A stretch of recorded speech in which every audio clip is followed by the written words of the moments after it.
ആദ്യം പ്രഖ്യാപിച്ചു 300 രൂപ വീതം ദിനബത്ത് കൊടുക്കുമെന്ന് പ്രഖ്യാപിച്ചു അല്ലെ. 3 മാസത്തേക്ക് ദിനബത്ത് കൊടുക്കുമെന്നാണ് പ്രഖ്യാപിച്ചത്. ശരിയാണ്, 3 മാസത്തേക്ക് കൊടുക്കുകയും ചെയ്തിട്ടുണ്ട്. എന്താണ് ഈ 3 മാസത്തിന്റെ ഒരു പ്രത്യേകത?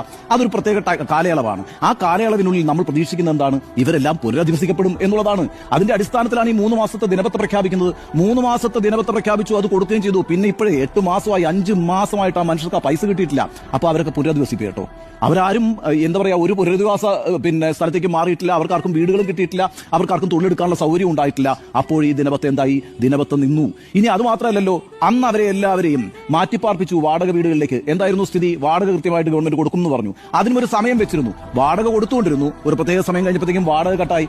എന്താ ഇപ്പോഴത്തെ അവസ്ഥ എന്നറിയാവോ? ഈ വാടക കിട്ടുന്നില്ല എന്ന് മാത്രമല്ല, അന്ന് അവിടെ KSEBക്കാരും അതുപോലെ തന്നെ വാട്ടർ അതോറിറ്റിയും അവരുടെ ബില്ലുകൾ വേവ് ഓഫ് ചെയ്യും എന്ന് പറഞ്ഞിരുന്നു. അങ്ങനെ വേവ് ഓഫ് ചെയ്യുകയും ചെയ്തു. ഇപ്പോഴത്തെ സ്ഥിതി എന്താണെന്നറിയാവോ? ഈ വാടക കിട്ടാത്ത വീട്ടിലേക്ക് KSEBയുടെ ബില്ല് വരുന്നുണ്ട്, വാട്ടർ അതോറിറ്റിയുടെ ബില്ല് വരുന്നുണ്ട്. ഈ ബില്ലെല്ലാം ഇവർ അടയ്ക്കണം, വാടകയും കൊടുക്കണം. എന്താണ് സംഭവിച്ചുകൊണ്ടിരിക്കുന്നത് വയനാട്ടിൽ? നമുക്കറിയാമല്ലോ, ഈ ദുരന്തം ഉണ്ടായ ഉടനെ തന്നെ 2000 രൂപയുടെ കൂപ്പൺ, ഫുഡ് കൂപ്പൺ കൊടുത്തു. എല്ലാവർക്കും കൊടുത്തു 2000 രൂപയുടെ ഫുഡ് കൂപ്പൺ. കൽപ്പറ്റയിലെ കളക്ടറേറ്റിൽ വന്നിട്ടാണ് ഈ മനുഷ്യരെല്ലാം ക്യൂ നിന്നിട്ട് ആ ഫുഡ് കൂപ്പൺ വാങ്ങിച്ചത്. ആ ഫുഡ് കൂപ്പൺ കൊടുത്തത് ഒരൊറ്റ പ്രാവശ്യമാണ്.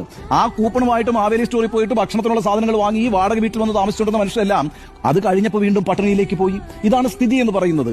ഒരു കെയറും അവരുടെ കാര്യത്തിൽ ഉണ്ടായിരുന്നില്ല എന്നതിനപ്പുറത്ത് എന്ത് തെളിവാ വേണ്ടതെന്നേ.